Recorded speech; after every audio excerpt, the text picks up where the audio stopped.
मैं अपराधी नहीं हूं, मैं एक सम्मानित व्यक्ति हूं और अब भी अपने देश का राष्ट्रपति हूं। ये शब्द अमेरिका की सेना की तरफ से अगवा करके लाए गए वेनेजुएला के राष्ट्रपति निकोलस मादुरो के हैं। राष्ट्रपति मादुरो को न्यूयॉर्क की अदालत में पेश किया गया।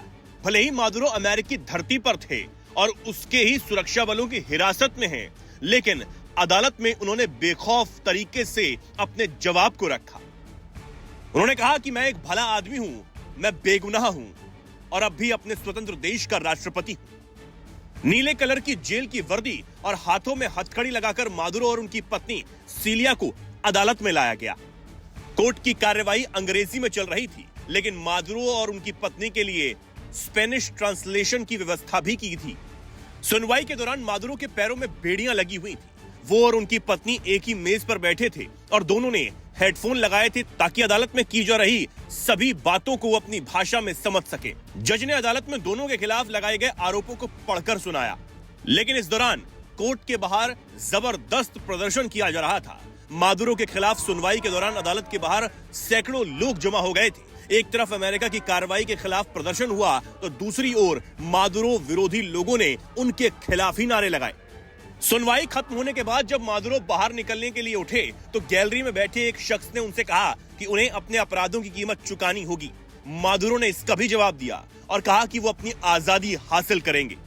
अब वेनेजुएला पर जो कार्रवाई हुई और उनके राष्ट्रपति को जिस तरह उठाया गया, वो पहले तो ट्रंप को धमकाने और दूसरा मादुरो के शासनकाल में वेनेजुएला से हजारों टन कोकीन की सप्लाई अमेरिका में हुई, इन आरोपों को लेकर कार्रवाई हुई।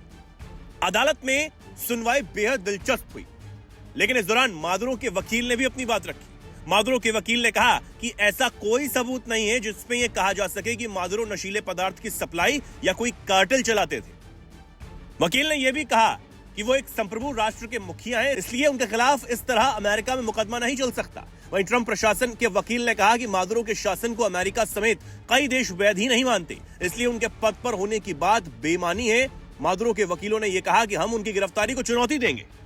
आपको बता दें, वेनेजुएला के राष्ट्रपति मादुरो को न्यूयॉर्क के ब्रुकलिन स्थित जेल में रखा गया है। वो जिस जेल में है वो लंबे समय से गंभीर अव्यवस्थाओं को लेकर चर्चा में भी रही है। हालात ऐसे रहे हैं कि कुछ न्यायाधीशों ने वहां आरोपियों को भेजने से ही इनकार किया है। हालांकि इस जेल में संगीतकार आर केली और सिन डीडी कॉम्स जैसे चर्चित कैदी भी रह चुके हैं, लेकिन ये ब्रुकलिन डिटेंशन सेंटर कुख्यात है।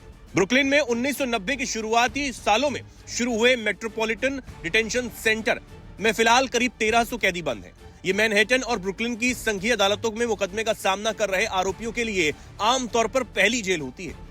यह कथित गिरोह सदस्यों और मादक पदार्थ तस्करों के साथ साथ सफेद पोश अपराधों के आरोपी भी रखे जाते हैं। फिलहाल अभी जो कार्रवाई कोर्ट में हुई वो भले ही छोटी थी, लेकिन जरूरी कानूनी कार्रवाई थी, जिससे इस बात पर एक लंबी कानूनी लड़ाई शुरू होने की संभावना है कि क्या उन पर अमेरिका में मुकदमा चलाया जा सकता है। उनकी अगली कोर्ट की तारीख अब 17 मार्च तय की गई है, लेकिन देखना होगा कि 17 मार्च तक मादुरो के साथ और क्या कुछ होता है और 17 मार्च को क्या मादुरो के पक्ष में या फिर मादुरो के खिलाफ कोई फैसला आएगा।